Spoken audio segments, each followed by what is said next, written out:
Hello, hello, you guys. So,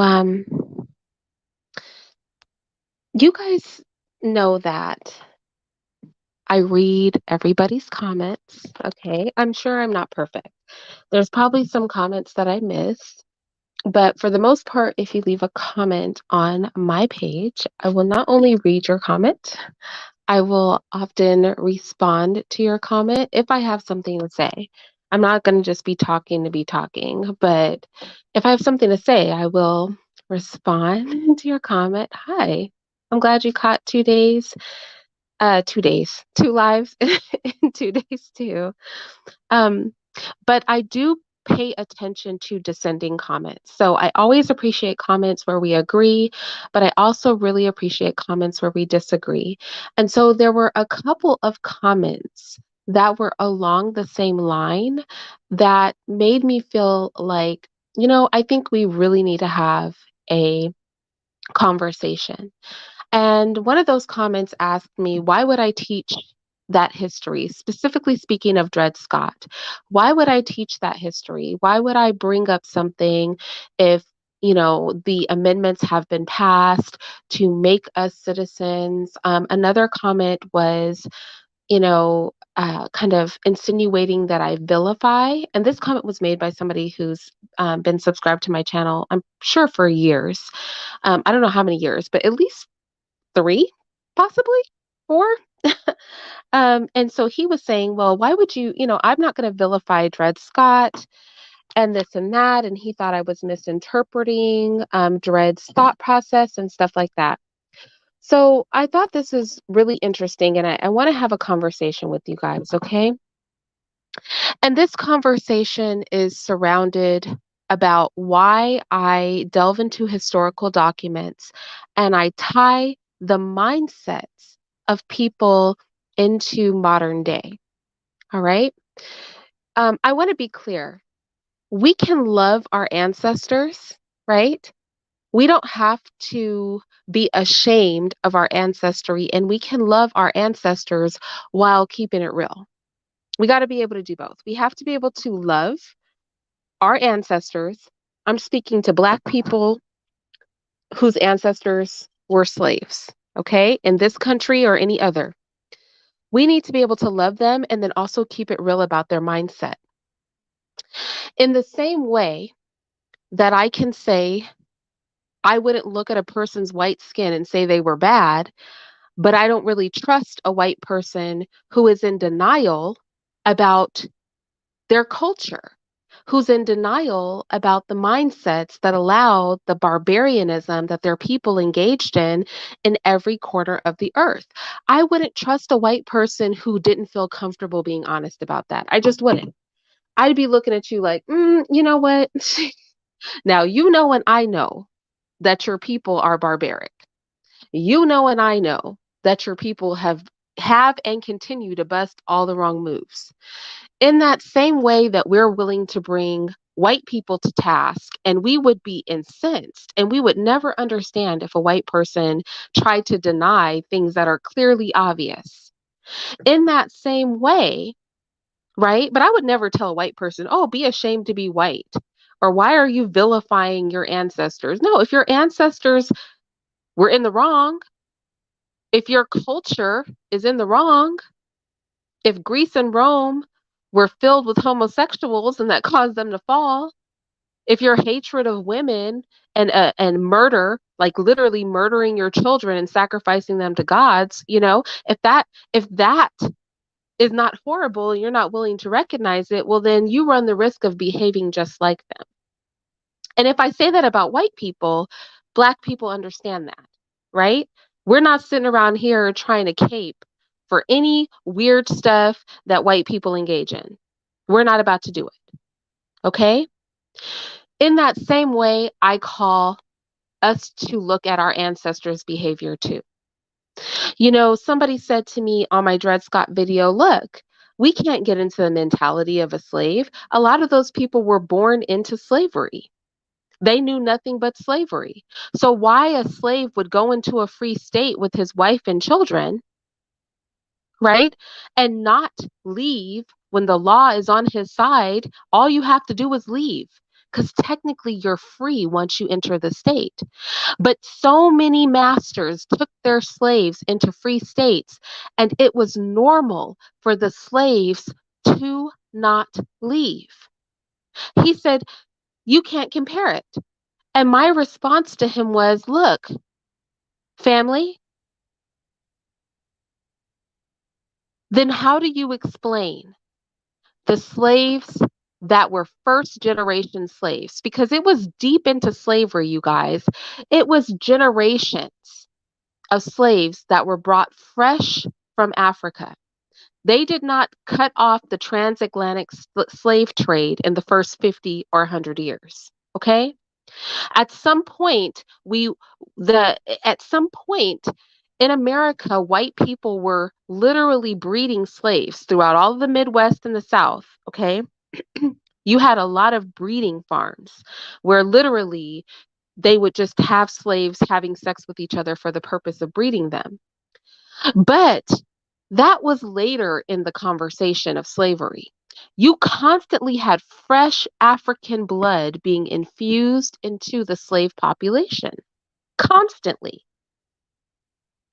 Can we make excuses for the mindset of people who had never seen anything like chattel slavery? How do you explain that away?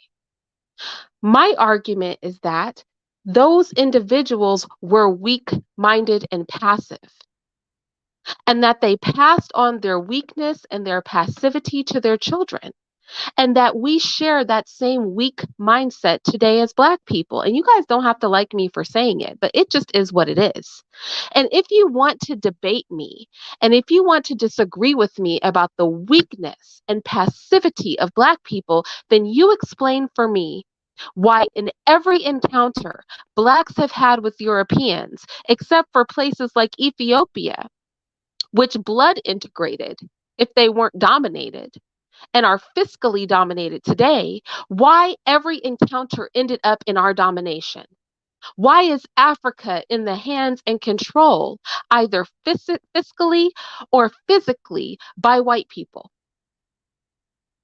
Why did the oceanic countries, the oceanic islands, end up with masses of Black people being massacred and dominated?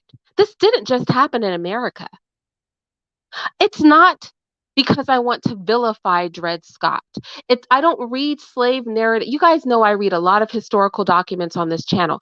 I don't read white people's opinions of us and Black people's opinions of ourselves from a historical standpoint because I have disdain for our ancestors. I do it because just like we call white people to task for their ancestors' thought processes and behaviors, just like we can see that you don't go generation after generation broken and crazy and diabolical and barbaric and then just pop out in 2021 a perfect human being completely detached from how your ancestors behaved for hundreds of years into the modern century. Just like I will do that, why would I not do that with Black people? We'll never progress if we can't have an honest conversation about the mentality of our ancestors, especially when we carry those same mentalities today. We think the same way today. That is why I go into this. I go into those historical texts because a lot of you think the same way today. That is how our minds are grounded today. And why? Because generationally, we have passed down that broken, passive, pathetic, bottom feeding mentality. Generation after generation, because it's too disrespectful for us to be honest about the fact that broken, subdued, dominated people teach their children, their grandchildren, their great grandchildren, their great great great grandchildren, all the way to the blood that flows through our body, their broken, passive nature, their bottom feeding nature. We have no aspiration for dominance. We have no aspiration for control. We only want acceptance and integration because this is all that we have ever been taught. We've never been taught anything different. In fact, when a person tells you We see how the rulership for hundreds of years has gone. We have seen entire populations of people in every single country that the European has tread on the planet. There are almost no native people left. They're all dead. They are bred out, they are dead, they were massacred, and in their place is a system that we are then mentally integrated into accepting as our own, to the point that we celebrate holidays that have nothing to do with us, because we are so attached to the European mindset that we cannot conceive it. And this is not about dating, because there's always somebody that brings up dating, and it's not about that. The European managed to have sex with every single person that they encountered, but they maintained their dominance. It's not about sex. It's not about who you have sex with. If it was about that, then they wouldn't be in control, because they were having sex with everybody. They were out here making babies with the Guatemalans. They were out here making babies with the Brazilians. They were out here making babies in South Africa. In the Congo, they were chopping off the men's arms and legs with one hand and making babies with the other hand.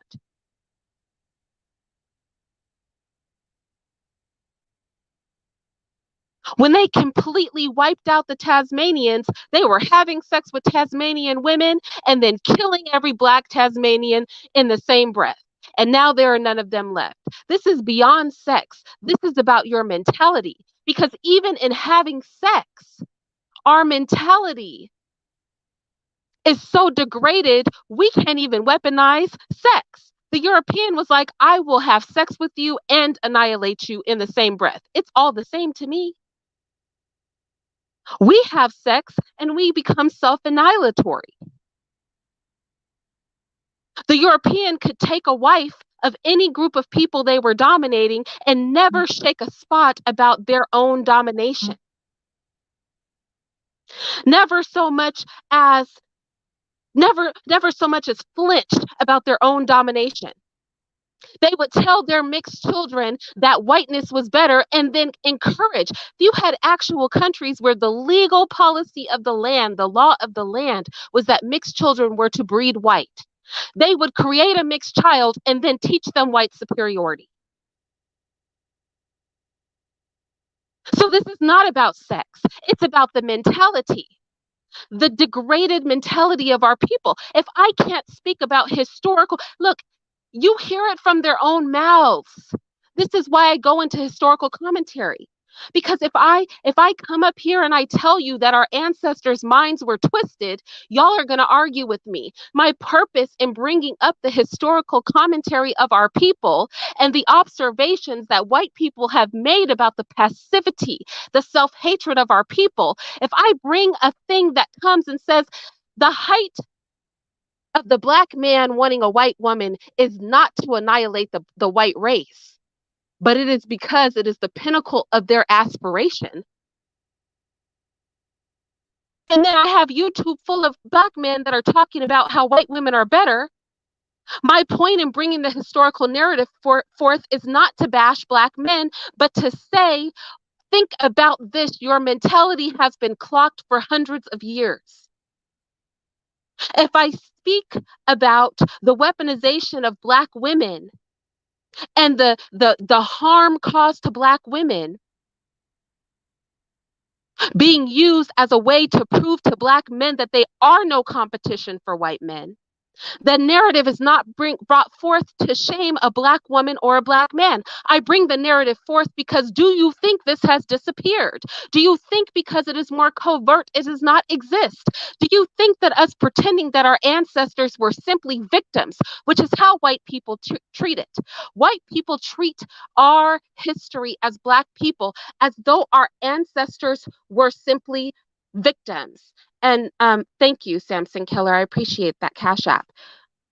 But white people treat our ancestors as if they were simply victims. Every slave movie you watch is the poor, downtrodden, innocent, good-hearted black person being drugged through the mud by the dominant, strong, powerful white man. I want to teach different history. I want to teach about people who had the power and often tried to overcome, but were overwhelmed by the masses of Black people who were stagnant in their mindset, weak minded, passive to a flaw. People who were so weak that even when freedom was at their doorstep, their minds were so enslaved they could not conceive to leave. One of you guys commented that the Dred Scott case was funded by abolitionists. Do you realize that abolitionists were nothing but wealthy white people in a struggle for power with other wealthy white people from the South?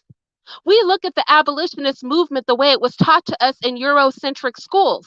The abolitionist movement was not about a bunch of white people who just had really great hearts and humanity and saw the atrocities of slavery.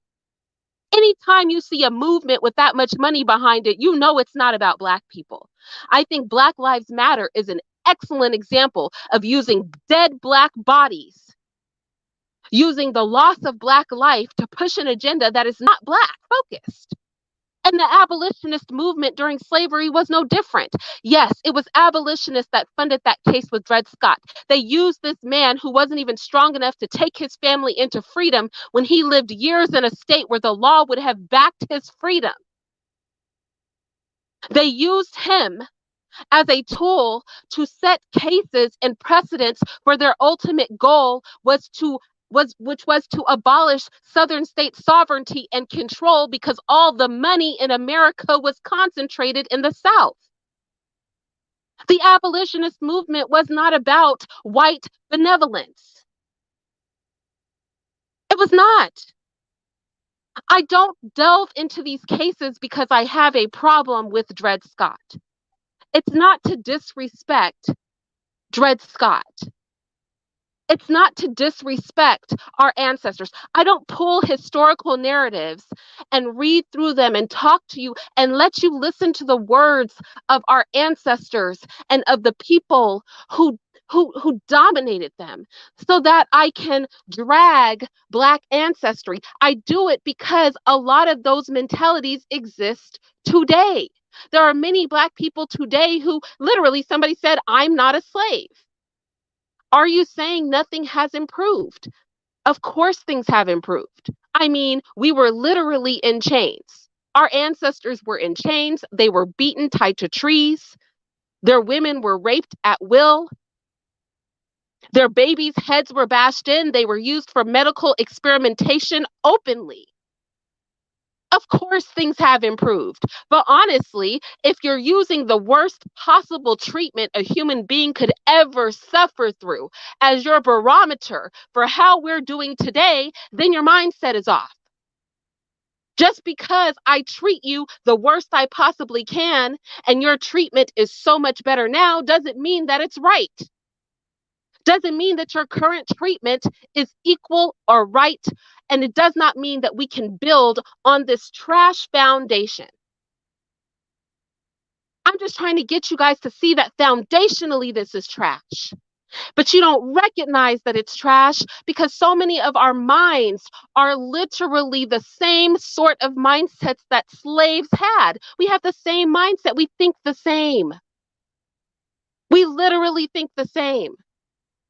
We literally think the same thing our ancestors did. If only white people would accept us. If only I had the white house, the white car, the white clothes, the white brand names. If only I had those things. That is proof of my equality. This is how they kept the house slaves in check. Who was here for the slave narrative I read by Lewis Clark? Not Lewis Clark, the explorers, but Lewis Clark, the former slave, the escaped slave. Who listened to me read his narrative? He said the house slaves even get carriages. On the weekends, they can take the weekend off, get into a horse and carriage owned by their rich masters, and gallivant around the town like white people do. But the trade-off for the fancy car and the nice house and the clothes that are nicer than those field slaves was that your mindset had to grovel all the further down. You had to bring your mentality down to a place where you would never say anything to offend a white person. And how many Black people do we know today in their big houses with their cars and their jobs who think they have made it, who will never admit not one thing wrong about white culture and how it operates in the modern day? I dare say it is 99.9% of these Black people, these good Blacks, that Black wealth. And you might say, well, Irene, are you not a part of that class? I am, but I won't be bought off. There's not enough comfort for me to be bought off to be fake about reality. If I'm willing not to be fake about it, then why can we not all? This is not to disrespect our ancestors, though.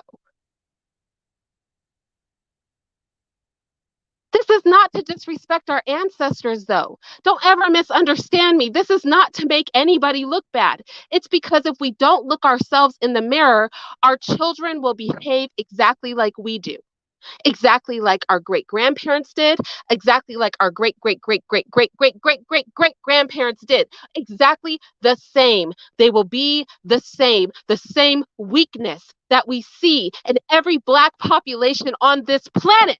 You name me one that is not weak. You name me one Black population that has stood firm, that has provided real adversarial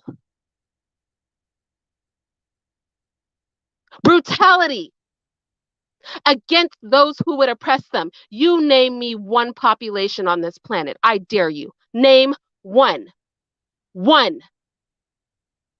You give me one population of Black people on this entire earth who are not physically or fiscally dominated. Just one on the whole planet.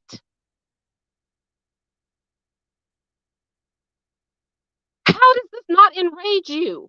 How do you not then say, oh my gosh, we need to really think about the way that we move? Maybe something is wrong with our mindset. Like, how? I don't understand. How is that not your logical conclusion? How can I be faulted for wanting to discuss it? You tell me. You cannot tell me because you are in the throes of a delusion. You are in the throes of an extreme delusion, a level of cognitive dissonance. We need to give it another name.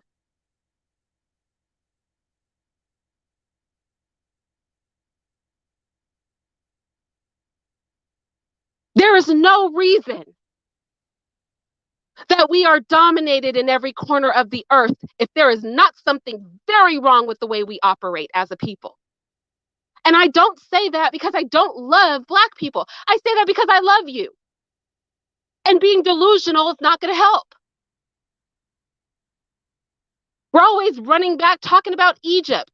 But look at the Egyptians now. They are basically white. So why do we even talk about Egypt? They were too weak to maintain their own power. They were too weak to maintain their own bloodline. They welcomed Alexander in with open arms because they could not defeat the Persians on their own.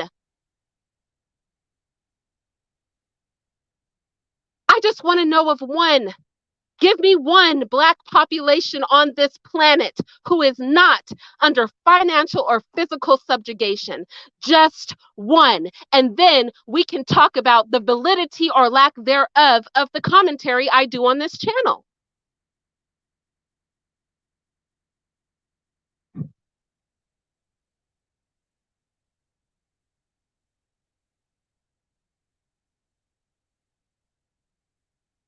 Listen, this is not going to be,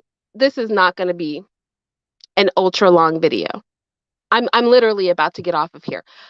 I'm just saying, look, before you think my purposes are nefarious, before you think I'm taking history out of context, I guarantee you history is in more context on my channel than you might ever experience in life. I'm totally in context. I mean, I am in damn context.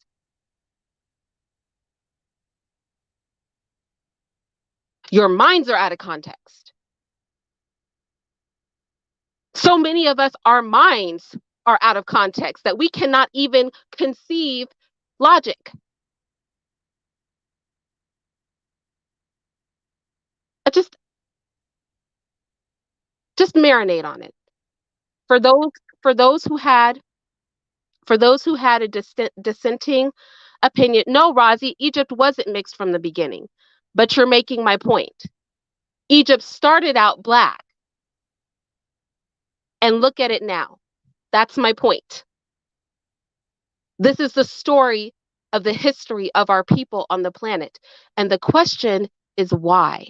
And my argument is that it is the mindset of our people. It is the way that we operate, the way that we think.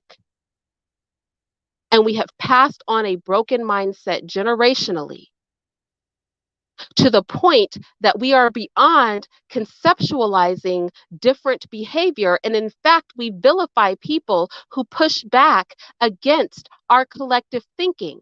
But I ask you, where has our collective mindset got our people globally? Not just in America, but everywhere. You'll argue it got me a job, it got me a car, it got me a house. But with whose money? Even in Black countries where there are Black faces on the dollar, so many of them pay penance out to European countries. So many of them are still dominated by European powers. So many of them are literally in fiscal debt to the European.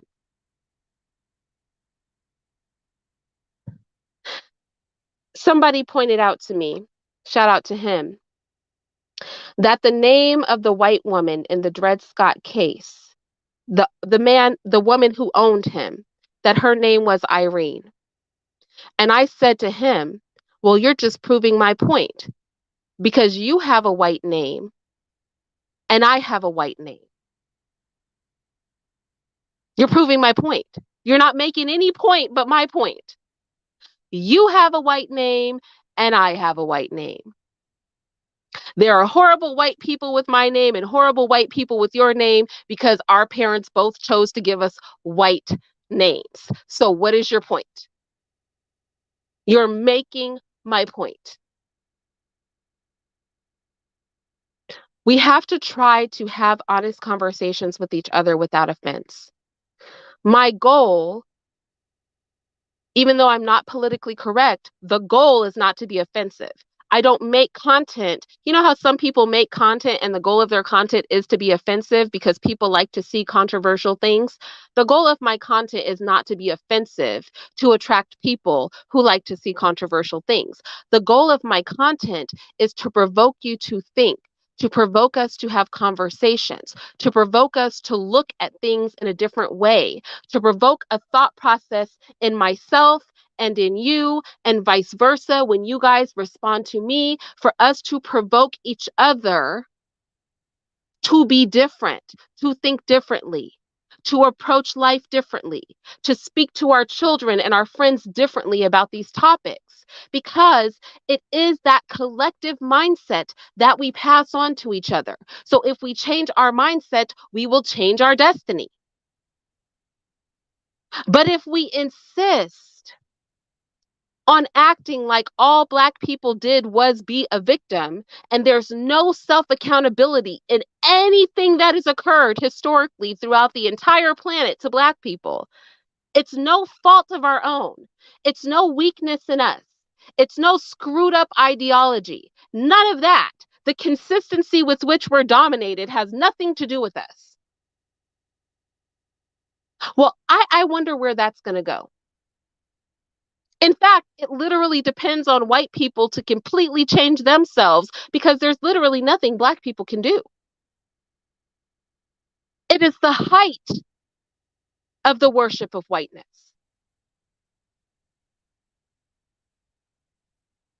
It is the height of it. We get so caught up in stupid, petty arguments over little things But it's the big things we won't discuss. The things that actually affect change. And honestly, the algorithm really panders. The algorithm of these Jewish white owned media sources really panders to pushing asinine arguments, discussions that are fruitless and will go nowhere, but that sow division. I just want to be very clear on my channel. The goal is not to be inflammatory. The goal is not to divide. I want to see us collectively progress. That cannot be done if we all mentally, we don't have to come to an agreement on every topic, but if we mentally can't get on a page of analytical thought, void of delusion, then any conversation we have is for naught.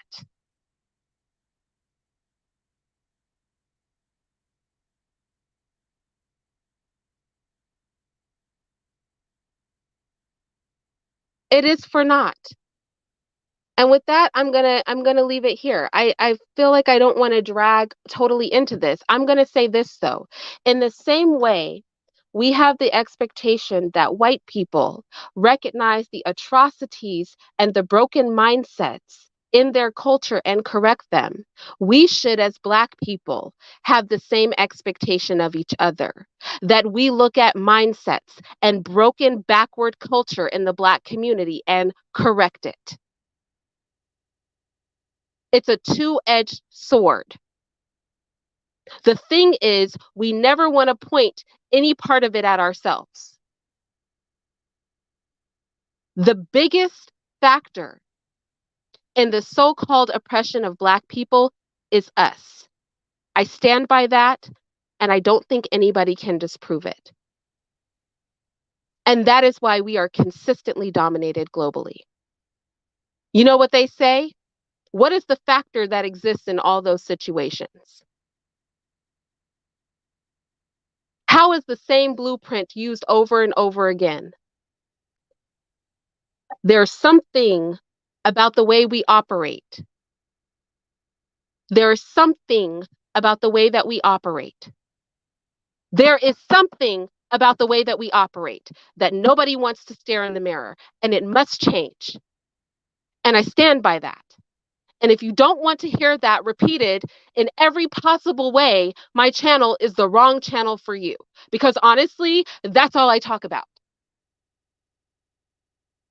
All day, every day, until you reach a place where you realize that the social political order is flawed and must be usurped. Until you get there with me, it's all I'm going to talk about. If you want to hear me shut up, then leave the channel or come with me on this journey. Let us do something. Let us make this make sense. Just because something makes us feel ashamed or uncomfortable does not mean that it is wrong. We need to bring shame back. We should start to feel ashamed. We should start to feel uncomfortable. It is our lack of shame and our complete comfort that is smothering our progress. And I stand by that. I can't be shaken off the square.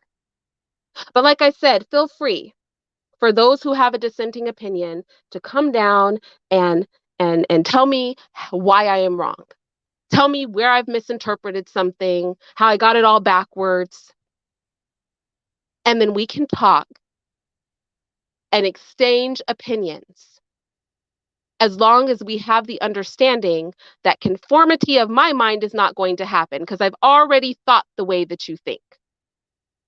Most of us think the way that most of us think, and we see our position. So one of us has to pivot so that more of us can pivot. I'll talk to you guys later, okay?